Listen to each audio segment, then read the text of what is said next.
नमस्कार दोस्तों, स्वागत है आपका आपके अपने चैनल नॉलेज लाइब्रेरी साइंस में। आज का हमारा टॉपिक है नेशनल लाइब्रेरी ऑफ इंडिया। जैसा कि आपको पता है कि लाइब्रेरीज मुख्यतः तीन तरह की होती हैं। पहला एकेडमिक लाइब्रेरी, दूसरा स्पेशल लाइब्रेरी और तीसरा पब्लिक लाइब्रेरी। एकेडमिक लाइब्रेरी वे लाइब्रेरीज हैं जहां पर आप जाएंगे, प्रॉपरली एडमिशन करवाते हैं और फिर फॉर्मल एजुकेशन प्राप्त करते हैं। जैसे कि स्कूल, कॉलेज, यूनिवर्सिटीज़ में जाते हैं आप और अपने सिलेबस को पूरा करने के लिए वहाँ की लाइब्रेरी का यूज़ करते हैं।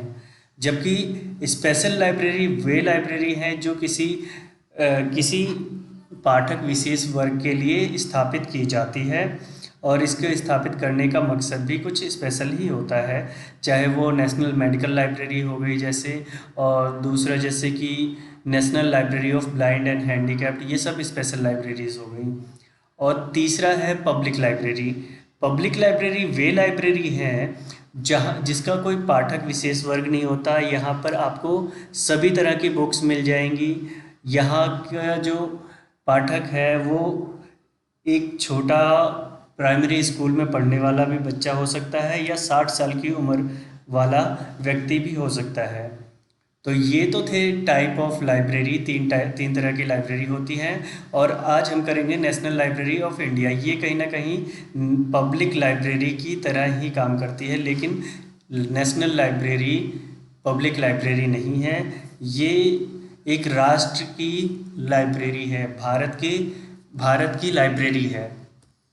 जैसा कि आपको पता होगा कि हर एक देश की एक नेशनल लाइब्रेरी होती है, चाहे वो अमेरिका की लाइब्रेरी हो, ब्रिटेन की हो या फिर रसिया की हो। हर जगह की एक नेशनल लाइब्रेरी होती है जो वहाँ के नेशनल की जो इम्पोर्टेंट दस्तावेज होते हैं उनको संरक्षित करते हैं, उनको संभाल कर रखते हैं फ्यूचर यूज़ के लिए। तो चलिए हम अपना टॉपिक अब स्टार्ट करते हैं। हमारे जो नेशनल लाइब्रेरी ऑफ इंडिया है वो कहाँ पर है? वो है कलकत्ता में। तो पहले इसका हिस्टोरिकल बैकग्राउंड देख लेते हैं कि under the ministry of culture, government of India. तो ये सवाल अक्सर आता है कि जो नेशनल लाइब्रेरी ऑफ इंडिया है, भारत का जो राष्ट्रीय पुस्तकालय है, वो किस मिनिस्ट्री के अंतर्गत आता है? तो वो आता है ministry of culture, government of India. ये ऐसे सवाल आता है।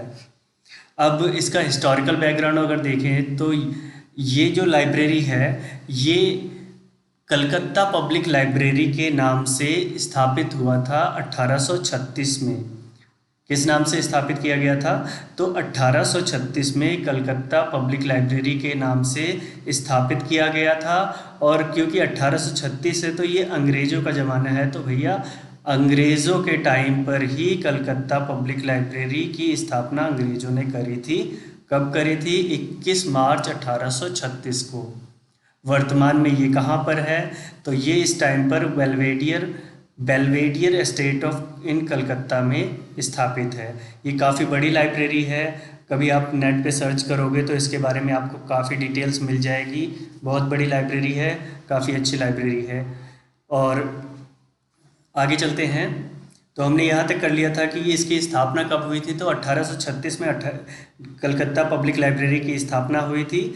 और इसी के साथ कुछ टाइम बाद एक दूसरी लाइब्रेरी जिसका नाम है imperial library of India, imperial library, इसकी स्थापना की गई थी 1851 में। और ये किसके द्वारा किया गया था? लॉर्ड कर्जन के द्वारा इसकी स्थापना की गई थी।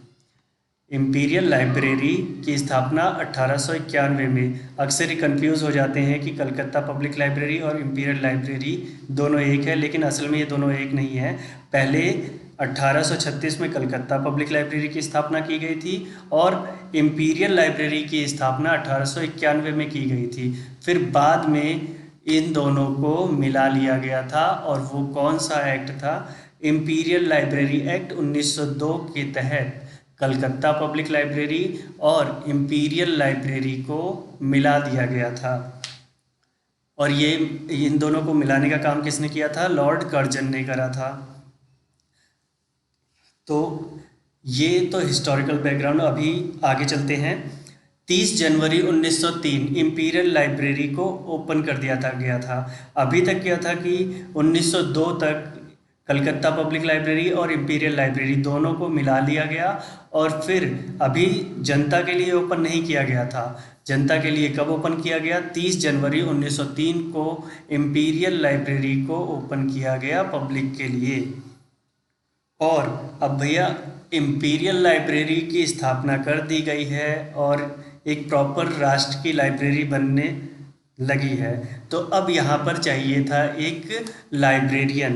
लाइब्रेरियन किस लिए चाहिए था? लाइब्रेरियन इसलिए ताकि वो राष्ट्र की जो इम्पोर्टेंट चीज़ें हैं, चाहे राष्ट्र की, अब क्योंकि वहाँ इस टाइम पे तो ब्रिटिश सरकार थी, तो ब्रिटिश गवर्नमेंट के और इंडियन गवर्नमेंट के जो भी दस्तावेज थे उन सबको संभाल के रखने के लिए एक लाइब्रेरियन की ज़रूरत थी। तो एक ऐसे में एक लाइब्रेरियन को बुलाया गया, और वो लाइब्रेरियन कौन थे? वो लाइब्रेरियन थे जॉन मैकफर्लेन। और ये कहाँ से आए थे? तो ये आए थे लंदन से और ब्रिटिश म्यूज़ियम से आए थे। तो इस तरह से आपको ये याद रखना है कि जॉन मैकफर्लेन जो थे वो पहले लाइब्रेरियन थे इम्पीरियल लाइब्रेरी के। ठीक है, आगे बढ़ते हैं। और इसी के साथ एक और सवाल पूछ लिया जाता है कि पहले भारतीय लाइब्रेरियन कौन थे? तो पहले भारतीय जो लाइब्रेरियन थे वे हरिनाथ डे थे। 1907 से 1911 तक थे। ये पहले भारतीय लाइब्रेरियन हैं, जबकि पहला जो लाइब्रेरियन था वो जॉन मैकफर्लेन था। अब आगे बढ़ते हैं। पहला हो गया, पहला हमने कर लिया। और लास्ट के जो लाइब्रेरियन थे वो कौन थे? वे थे के.एम. असदुल्ला खान। के.एम. असदुल्ला खान करीबन 1930 से 1947 तक, जब तक आज़ादी ना मिल जाए देश को, तब तक के.एम. असदुल्ला खान यहाँ पर लाइब्रेरियन थे। किसके? इम्पीरियल लाइब्रेरी के लाइब्रेरियन थे। और के.एम. असदुल्ला को ही खान बहादुर की उपाधि दी गई थी ब्रिटिश गवर्नमेंट के द्वारा। राव साहब की उपाधि जो दी गई थी वो रंगनाथन को दी गई थी, और जो खान बहादुर की जो उपाधि थी वो के.एम. असदुल्ला को दी गई थी। आगे बढ़ते हैं। अब क्योंकि 1947 तक अंग्रेज़ों का ज़माना था, अब आज़ादी मिल गई। अब क्योंकि आज़ादी मिल गई देश को, तो अंग्रेज़ों ने क्या करा कि जो भी दस्तावेज थे लाइब्रेरी में अंग्रेज़ों से रिलेटेड जो भी दस्तावेज थे, वे सब अंग्रेज़ों ने क्या करे, उनको डिस्ट्रॉय कर दिया, उनको बेकार कर दिया, जला दिया। ऐसे में क्या हुआ कि अब यहाँ पर कुछ ही जो दस्तावेज बचे थे जिनको बाद में संभाल कर रखा गया। और आज़ादी के बाद भारत की जो लाइब्रेरी थी उसको चेंज कर दिया गया, और एक एक्ट लाया गया, इम्पीरियल लाइब्रेरी एक्ट 1948, जिसके तहत इम्पीरियल लाइब्रेरी को चेंज करके नेशनल लाइब्रेरी ऑफ इंडिया बनाया गया। ठीक है, आगे बढ़ते हैं। और ये सवाल भी आ जाता है कि institute of national importance in the article 62 7 schedule of union list constitution of India, कि भारतीय संविधान की अनुसूची 7 के तहत एक राष्ट्रीय ग्रंथालय होना चाहिए।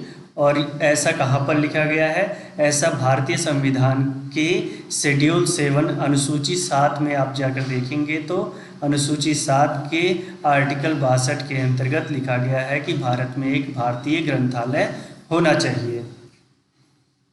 अब आगे बढ़ते हैं। तो यहाँ तक आपको पता ही चल गया होगा कि इम्पीरियल लाइब्रेरी एक्ट आया, और जिसके तहत इम्पीरियल लाइब्रेरी नाम चेंज करके नेशनल लाइब्रेरी ऑफ इंडिया बना दिया गया। अब आगे बढ़ते हैं। अभी तक लेकिन लाइब्रेरी, इंडियन नेशनल लाइब्रेरी तो बन गई, लेकिन अभी तक यहाँ पब्लिक एक्सेस के लिए नहीं खोला गया था। अभी केवल ये क्लोज एक्सेस था, यानी यहाँ पर अभी दस्तावेजों को केवल संरक्षित करके रखा जा रहा था, और ज़रूरत पड़ने पर कुछ खास लोगों को ही दिया जाता था। वो भी केवल लाइब्रेरी के अंदर ही उन पुस्तकों को, उन दस्तावेजों को यूज़ कर सकते हैं। लेकिन 1 फरवरी 1953 को लाइब्रेरी को ओपन कर दिया गया, और इसे ओपन करने का काम किसने करा? मौलाना अबुल कलाम आज़ाद ने।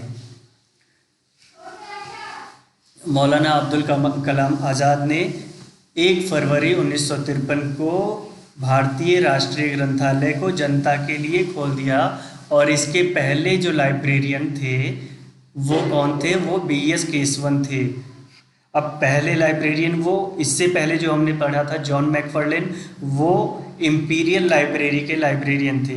और ये जो B.S. केशवन है, ये अब जो लाइब्रेरी आज़ादी के बाद जो नेशनल लाइब्रेरी बन गई उसके लाइब्रेरियन बने हैं। और ये कब से कब तक रहे हैं? 1947 से 1962 तक लाइब्रेरियन बने रहे हैं। और यही नहीं, B.S. केशवन का बहुत ही योगदान रहा है, क्योंकि इन्होंने क्या करा, इंडियन नेशनल बिब्लियोग्राफी भी बनवाई। इससे क्या हुआ कि इंडिया में इंडियन नेशनल लाइब्रेरी में जितनी भी कॉपीज़ आती थी उनकी एक बिब्लियोग्राफी बनाई जाती है, जिससे कि पता चले कि पुस्तकालय में कौन कौन सी पुस्तकें उपलब्ध हैं। तो B.S. केशवन को फादर ऑफ बिब्लियोग्राफी भी कहा जाता है, नेशनल बिब्लियोग्राफी। आगे चलते हैं। The director general is the head of the institute. हाँ, तो क्या होता है कि एक कॉलेज में, एक यूनिवर्सिटी में एक लाइब्रेरियन होता है, लाइब्रेरी का हेड होता है लाइब्रेरियन। लेकिन जो हमारी नेशनल लाइब्रेरी ऑफ इंडिया है, हमारी जो नेशनल लाइब्रेरी ऑफ इंडिया है, उसके हेड को क्या कहा जाता है? डायरेक्टर जनरल कहा जाता है। और ये डायरेक्टर जनरल होता कौन है? ये डायरेक्टर जनरल कोई IAS पोस्ट वाला व्यक्ति होता है, जिसे एक स्पेसिफिक टाइम के लिए यहाँ का डायरेक्टर बनाया जाता है। अब इसका मतलब ये नहीं कि आप नेशनल लाइब्रेरी की वेबसाइट पर जाएं और इस डायरेक्टर का नाम याद कर लें, क्योंकि ये जो डायरेक्टर जनरल है ये प्रशासनिक पोस्ट है और ये बहुत ही जल्दी चेंज होती रहती है, तो इनके नाम को याद रखने की ज़रूरत नहीं है। जो भी नाम ये आपको याद रखने हैं वो मैं यहाँ पे लिख देता हूँ बुलेट पॉइंट्स में।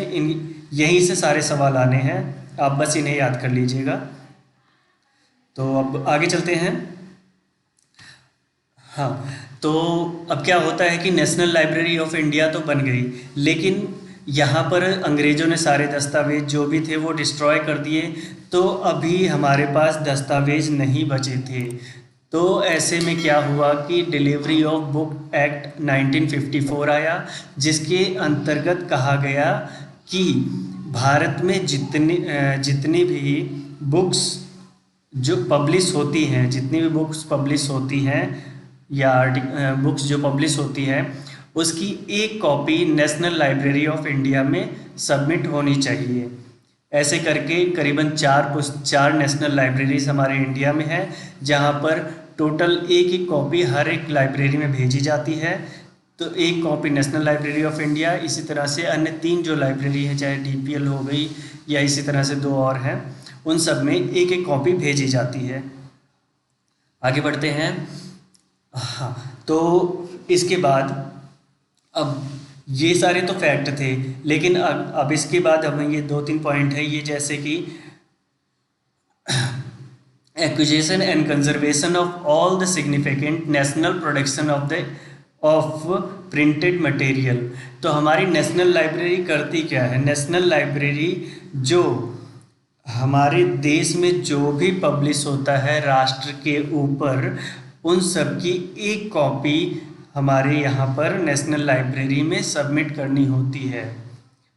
और इसके अलावा एक अमेजिंग फैक्ट आपको पता होगा कि करीबन 11,000 न्यूज़पेपर का collection national library of India में किया जाता है। 11,000। आपको कन्फ्यूज़न होगी कि 11,000 तो समाचार पत्र होंगे नहीं हमारे यहाँ इंडिया में।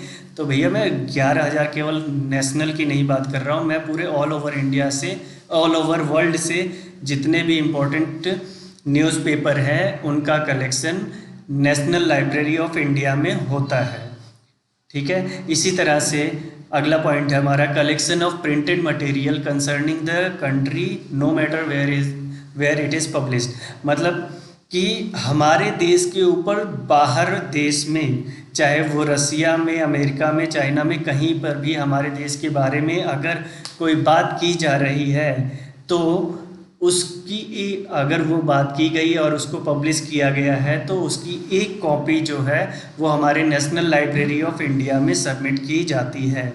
और ये काम करने का काम भी नेशनल लाइब्रेरी ऑफ इंडिया करता है कि वहाँ से किसी और देश से जाके अपने देश पर पब्लिश जो भी मटेरियल है उसको Indian national library of India में सबमिट किया जाता है। और preparing of Indian national bibliography, ये पूरा नहीं लिखा तो इंडियन नेशनल बिब्लियोग्राफी, हाँ ये मैंने पहले ही बता दिया कि इंडियन नेशनल लाइब्रेरी का काम एक ये भी है कि वो जितने भी बुक पब्लिश होती है और जिनका submission national library of India में होता है उन सब की एक बिब्लियोग्राफी बनाकर वे पब्लिश करते हैं। इसके अलावा एक और अमेजिंग फैक्ट ये है कि जो, अब हो सकता है आपको ये पता हो या ना हो लेकिन मैं बता देता हूँ कि जो हमारा कॉन्स्टिट्यूशन ऑफ इंडिया है वो हाथ से लिखा गया है और उसकी जो हैंड राइटिंग है वो कैलीग्राफी में लिखी गई, यानी सुंदर सुंदर राइटिंग्स में लिखी गई है, कैलीग्राफी में लिखी गई है। तो उसको आर्काइव करके उसको मतलब संभाल कर कहाँ रखा गया है, तो वो नेशनल लाइब्रेरी ऑफ इंडिया में रखा गया है। इसी तरह से बहुत सारी जो इम्पोर्टेंट चीज़ें हैं, उन इम्पोर्टेंट दस्तावेज है, उन सबको कहाँ रखा जाता है, उन सबको रखा जाता है नेशनल लाइब्रेरी ऑफ इंडिया में रखा जाता है। तो चलिए आज का लेक्चर यहीं पे ख़त्म करते हैं। चैनल को लाइक शेयर सब्सक्राइब ज़रूर कर देना। Thank you.